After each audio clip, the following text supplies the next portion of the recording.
meu nome é Luísa Aquino. Eu curso o segundo período de fisioterapia na Universidade de Pernambuco.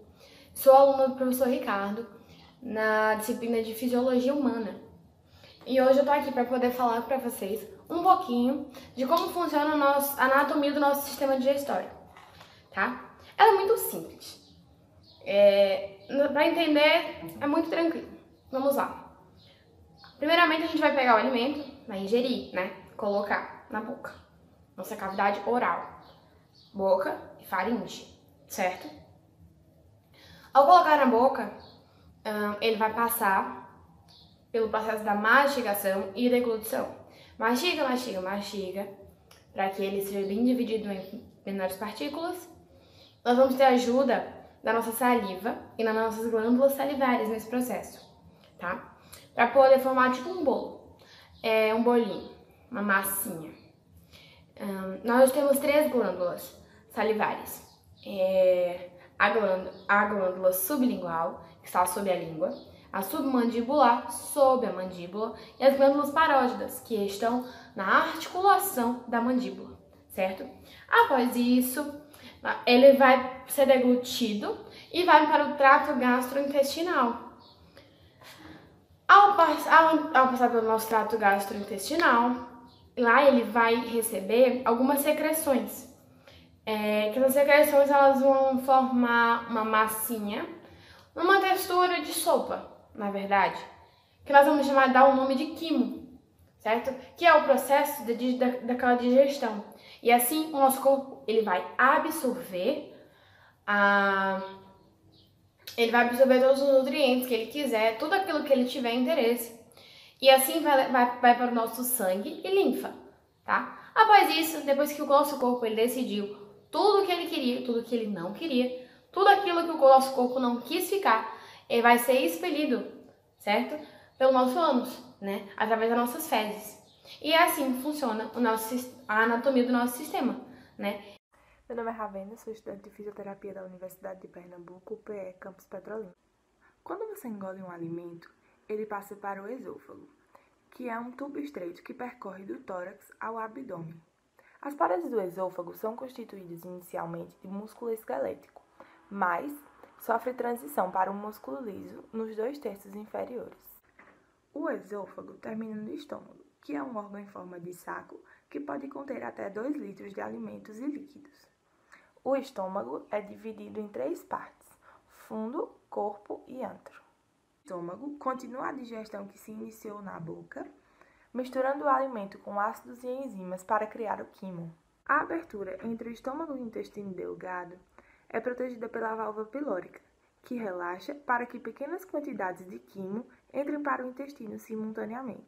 Assim, o estômago funciona como intermediário entre o ato de comer e os eventos fisiológicos de digestão e absorção no intestino. As alças de retroalimentação entre o intestino e o estômago regulam a velocidade na qual o quimo entra no duodeno, a fim de não sobrecarregar o intestino com mais do que ele possa digerir e absorver. A maior parte da digestão acontece no intestino delgado, que é dividido em 3 partes: íleo, duodeno e jejunum. A digestão é realizada por enzimas intestinais, auxiliadas por secreções exócrinas de 2 órgãos, o pâncreas e o fígado. A secreção deles entra no duodeno por meio de ductos. Meu nome é Ana Carolina Costa Serafim e eu vou explicar um pouco da digestão a partir de quando ela é completada no intestino delgado, que é onde os nutrientes e os líquidos eles vão ser digeridos. E o que sobra desses nutrientes, desses líquidos, que é chamado de químio, ele vai para o intestino grosso. O químio, ele é deixado aproximadamente 1,5 litro por dia. E é no colo do intestino grosso, o colo é a porção proximal do intestino, e é onde o químio é convertido em fezes semissólidas. E essas fezes, elas são quando as águas e eletrólitos, eles são absorvidos no químio para o líquido extracelular. Bom, quando as fezes elas são propelidas para a porção terminal do intestino grosso, essa parte é conhecida como reto. E na distensão da parede retal, ele vai disparar o que a gente chama de reflexo de defecação. Ou seja, as fezes, elas deixam o trato gastrointestinal pelo ânus. Sendo que o esfíncter do ânus externo, ele é constituído pelo músculo esquelético e tem uma ação voluntária. Essa parte do trato gastrointestinal, que vai do estômago até o ânus, ela é chamada de intestino. Em uma pessoa viva, o sistema digestório da boca até o ânus, ele vai medir cerca de 450 centímetros. Sendo desses 450 centímetros, 395 eles correspondem ao intestino grosso e o intestino delgado. Ou seja, é muito centímetro enrolado dentro do abdômen. Esse arranjo ele vai apertar os órgãos abdominais, o que explica quando a gente come muito e fica com a sensação de estar cheio, soltar a calça, por exemplo. Essas medidas, elas são feitas durante autópsias. E quando o indivíduo morre, ele apresenta um dobro de tamanho, porque os músculos longitudinais do trato intestinal, eles relaxam. Esse relaxamento é responsável pela ampla variação da extensão do intestino e de acordo com diversas referências. Olá pessoal, meu nome é Emily Luna, sou estudante de fisioterapia da Universidade de Pernambuco, UPE, campus Petrolina. Sou aluna do professor Ricardo Freitas, que ministra a disciplina de Fisiologia Humana.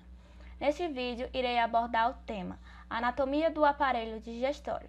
Bom, introduzindo, a parede do trato gastrointestinal possui 4 camadas, e apesar de existirem variações de uma região para outra, a estrutura básica do estômago e intestino são bastante similares.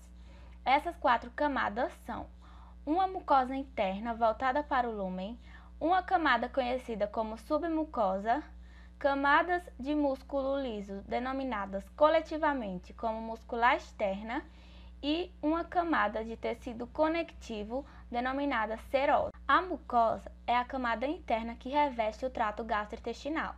Ela é formada por uma única camada de células epiteliais, por uma lâmina própria, tecido conjuntivo subepitelial que mantém o epitélio no lugar e musculatura mucosa, que é uma fina camada de músculo liso. A fim de aumentar a área de absorção, na mucosa existem algumas variações estruturais. Primeiro, toda a parede é pregueada formando dobras. No estômago, essas dobras são conhecidas como rugas e no intestino delgado são conhecidas como pregas circulares ou plicas. A mucosa intestinal também se projeta para dentro do lúmen em pequenas projeções parecidas com dedos chamadas vilosidades. Além disso, existem invaginações tubulares que se estendem para dentro do tecido conectivo de sustentação.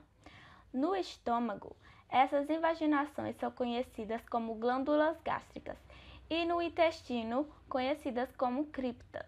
As células epiteliais são a característica mais variável do trato gastrointestinal, mudando de região para região. Tais células são células transportadoras, denominadas enterócitos no intestino, células secretórias endócrinas e exócrinas e células-tronco. As células epiteliais transportadoras transportam íons e água para dentro do lúmen e absorvem íons, água e nutrientes para o líquido extracelular. Na superfície apical, as células liberam enzimas, muco e moléculas parácrinas para o lúmen. Na superfície basolateral, as células secretam hormônios para o sangue ou mensageiros parácrinos para o líquido intersticial, e estes irão atuar na célula vizinha. As células-tronco são células indiferenciadas que se dividem rapidamente, produzindo continuamente novo epitélio nas glândulas gástricas e nas criptas. Na medida em que as células-tronco se dividem, as células recém-formadas são empurradas para a superfície luminal do epitélio. A duração média de uma célula do trato gastrointestinal é de poucos dias. Devido a esta rápida proliferação, estas células se tornam mais suscetíveis ao desenvolvimento do câncer. No Brasil, o câncer coloretal é a quarta neoplasia maligna mais incidente. As células-tronco GI são células diferenciadas, que têm uma multiplicação muito rápida, aliás, uma divisão muito rápida. Essas células, elas se dividem produzindo camada constante de novo epitélio, nas criptas e nas glândulas gástricas. Na proporção em que essas células-tronco se dividem, as células recém-formadas são empurradas em direção ao lúmen do epitélio. Como ocorre em outros tipos de epitélio, a rápida renovação e taxa de divisão celular no trato GI torna esses órgãos suscetíveis à formação do câncer, ao desenvolvimento do câncer. Em 2005, nos Estados Unidos, foi feita uma pesquisa onde o câncer coloretal, foi a terceira causa de morte.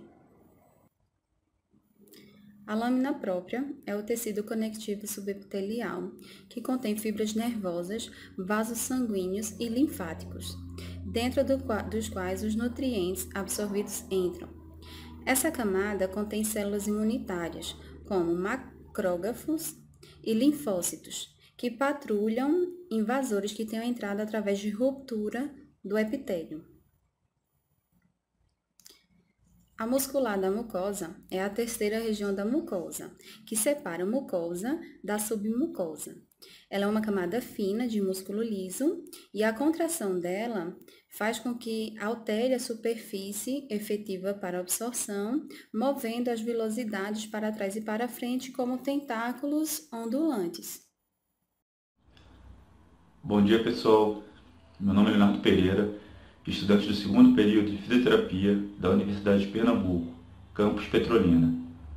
Sou aluno do professor Ricardo Freitas, que ministra a disciplina Fisiologia. Neste vídeo, vou falar das camadas submucosa, muscular externa e serosa do trato gastrointestinal. Dando continuidade à parte anatômica, a camada submucosa é a segunda camada do trato gastrointestinal. Ela é composta por tecido conectivo, possui vasos sanguíneos e linfáticos, ou seja, é vascularizada, e possui o plexo submucoso, que é uma das principais redes de inervação que coordena as funções digestórias. A camada muscular externa é a camada abaixo da submucosa, formada por músculos lisos, que se dividem em duas camadas, a camada circular interna e a camada longitudinal externa. Durante a contração desse músculo, a camada circular interna diminui o diâmetro do lúmen, enquanto a longitudinal externa encurta o tubo. Ela é inervada pelo plexo mientérico, que controla e coordena a contração nessa camada. Por fim, temos a camada serosa, que é a camada mais externa e é composta por tecido conectivo também. Ligada à membrana peritoneal, ela também é responsável pela sustentação, fixação e estabilidade do intestino.